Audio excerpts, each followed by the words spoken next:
Namaste, angels. I'm going to do a quick pick a card reading. I was just moved to do it randomly. 4:44 in the morning, Archangel showed up and said, you know, get up and do. They didn't say specifically pick a card, but they did say specifically this deck.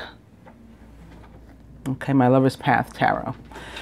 And so that's what I'm going to do. I think I'm going to use the thumbnail from my phone because I was watching TV when all of a sudden I was moved to do this, and I looked down and it was 4:44 and 77 degrees, and my phone had updated at 3:31, so it was like 777-444.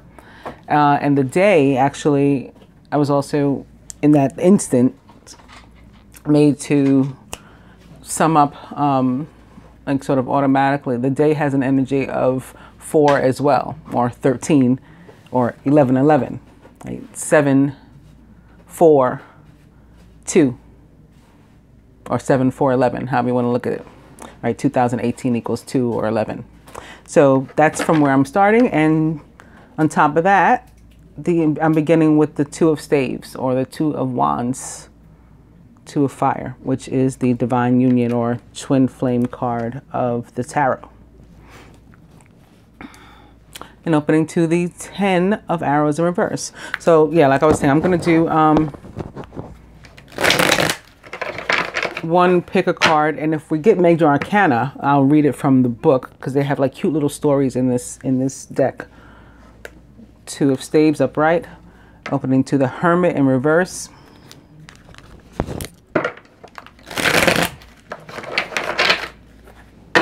Two of Staves upright.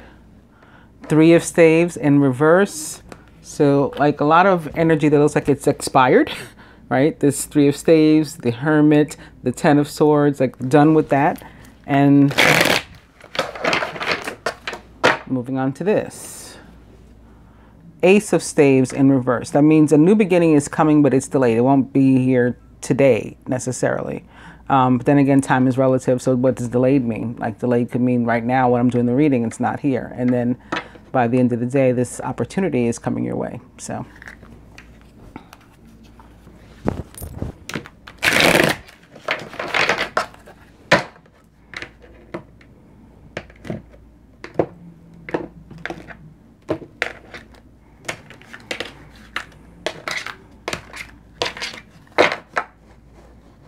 Four of Coins in reverse as well.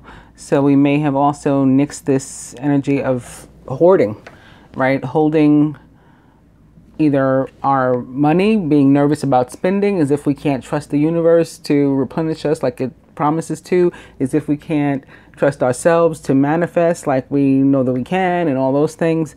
We hoard. And we do this with emotions too. Right? Hold back too much of ourselves or give too much of ourselves. So similarly, we do that with money, overspending or not spending enough. It can be energy as well. Things you put into not putting enough, putting too much. So it looks like we may have stopped that as well. Overall energy is the Queen of Staves, the Queen of Wands. She is passionate. She is strong. She is powerful. She's confident. She's intelligent. She is sort of relentless in her pursuit of what drives her. And she goes after it. And this can also be about, as it relates to business and stuff, but this was really, I was guided to do something about love, like what kind of love energy we can expect this day to bring to us, or at least to initiate. So again, as it relates to love, the Queen of Staves will be connected to passion. It's card number 1. There's card number 2. Oh, this one spun around. I think it would have been like this, but I'm not sure. There are reversals in this deck. You can pick 1, 2, or 3. Take a second to decide and focus on yours, sending your energy or connecting so you can choose intuitively. Okay, those of you who chose card number 1,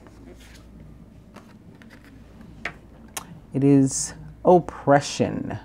Major Arcana card number 16, the Tower. And this is one of the cards this is one of the Major Arcana cards, so we'll have one of these stories attached to it. And I will read this. For those of you who picked card number 2. Nice. It's Major Arcana card number 19, the Sun, which represents the sign of Sagittarius, and can be connected to our overall energy of the Queen of Staves upright, which again is a Sagittarius, a Leo, an Aries, maybe a Scorpio. The Tower for me also connected to the energy of Scorpio. And those of you who selected card number 3, the King of Arrows in reverse. Okay, so I'll first get the book and read these. Card number 1, selectors. Again, this card is Major Arcana card number 16. It's called Oppression in this deck, but this is the Tower. Lovers featured on the front are Dido and Aeneas. Keywords associated with this card are depression, difficulties, and release. So again, release is like death to something. That's the energy of Scorpio. I do connect the Tower to Scorpio. Queen Dido of Carthage was walking upon the beach when she found Aeneas and his soldiers. She was charmed by the handsome stranger and soon fell in love. Aeneas loved Dido in return, but he was a man with a cause larger than the love that he could bear for any woman. He claimed it was the God's will that he journey to found a new Troy in Italy. Distraught, Dido built a funeral pyre at the top of the tower and set fire to it. As Aeneas' ship cast off into the sea, Dido climbed the tower and lay down upon the pyre. Meanings: feeling overwhelmed or oppressed by a circumstance or by emotions. Confusion: the inability to change our lives for the better. A pause before moving into a new phase of life. That's a more positive response. And that's what it is for me in general. I mean, I just read that from the book because I wanted you guys to hear the little story that was attached to it. But the Tower is really neutral as far as I'm concerned. You know, sometimes it brings in, you know, a heavier energy, and sometimes it brings in lighter energy. Sometimes it brings in awesome news. Sometimes it brings revelations and major aha moments, and that all of a sudden come through and change our lives for the better. Sometimes it has something to do with a new home or you know, some other type of structure, an actual tower, a new business, and how that's going to change our lives. All of a sudden something comes through for us, a loan comes through, or they accept our bid, or we sell, you know, the property, the asset that we were trying to. So those are all positive things that can be associated with the Tower. So it bothers me when people just automatically take it as negative. So I'm happy that they had a positive meaning for it in this deck as well. And I'm hoping that to all of you who chose the Tower, that's the energy that you're feeling. And if it's not, try to change your perspective to that one, you know, and expect, if anything, that. Anticipate goodness. And maybe it'll help you if you, sometimes when I start to feel like a little funky about stuff, and if I feel myself slipping, I'm, you know, I just like, hey, like, what are you doing? Goodness and mercy shall follow me all the days of my life. And remind myself of that. Okay, those of you who chose card number 2. This is Awakening. The card in the tarot is the Sun.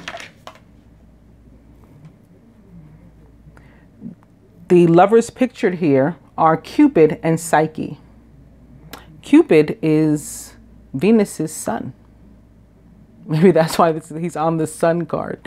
I don't know. Keywords: creativity, success, fertility, and optimism.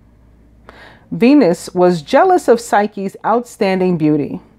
She instructed her son Cupid to pierce Psyche with his arrow so that she would foolishly love the first creature she saw. But Cupid loved Psyche for himself. He rescued her and secretly took her as his bride. Psyche burned Cupid by accident when she tried to see him by lamplight, and this angered him, the god, and he flew away. Venus put forth many trials to Psyche when she pleaded for forgiveness. Cupid and Psyche were soon rejoined, awakened to the preciousness of their love by its testing. Meanings: emotional awakening, an expansive, life-affirming energy that brings opportunities and optimism, love and sexuality, creativity and procreation, relationships with children also. And lastly, the King of Arrows. Actually, I don't need the book for the King of Arrows. And there's no story for the King of Arrows. So this is what it looks like upright, just so you can see. And Adonis is on the front. All right, so the King of Arrows is super smart, fair, diplomatic. Like, he tries to see all sides of a situation. He'll hear you out. And he wants to communicate, himself too. He wants to explain himself if there's a need, if there's a confusion. He doesn't like confusion. He's very decisive also. And he likes effort and hard work. Like when people put forth effort, he appreciates that. When he's in reverse, it's like considering these things too much, like too much emphasis on being intellectual and smart and being detached, which is what people associate with air signs in general, like emotional detachment. But when he's reversed, the King of Swords is reversed. That really is what is present, like being disconnected from feelings and just being overly analytical and too critical and maybe even judgmental. So like the King of Swords can be, or arrows in this case, can be an actual judge often, a lawyer, somebody that has to make decisions and look at things from a broader, perspective and like more than one side and be diplomatic. So when he's in reverse, it's like those things are all upset and he's an extremist, like he's going too far. So these are the love energies that are coming in and your advice on how to deal with them or what to expect and then how to deal with them for the day. And I hope you find it helpful. Namaste, angels.